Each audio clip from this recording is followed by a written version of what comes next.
What's up mga idol? Today is the day na may magpapaalam. Tingnan na lang natin. Panoorin nyo tong video. Ito na yung huling araw na makikita nyo si Yume na gamit-gamit natin. This is the last video na makikita nyo siya sa mga vlogs natin. So may ano na, pinasa na natin sa bago niyang amo. So mixed emotions dahil alam nyo naman, ibig sabihin ng Yume, dream, di ba? So ito talagang dream bike ko, but since everything is evolving, everything is upgrading. So, masaya naman ako kasi sabi nga nila, 'di ba? Pag may nawala, may darating. Kaso, problema natin kung kaya ba natin mag-upgrade. Ayan.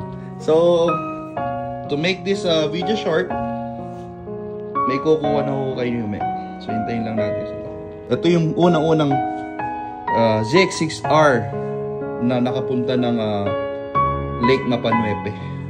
Paalam Yume, ay, maging mabait ka sana sa bago mong amo. And mamimiss kita, syempre. Mamimiss kita. Alam mo naman alam naman nila kung paano kita inalagaan.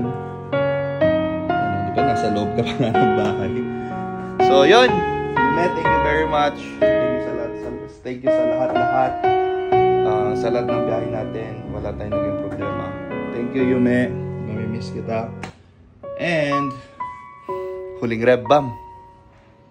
Huling start.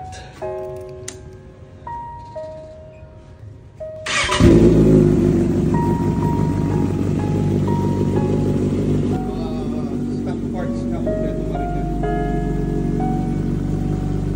Huling rev bomb, Yume.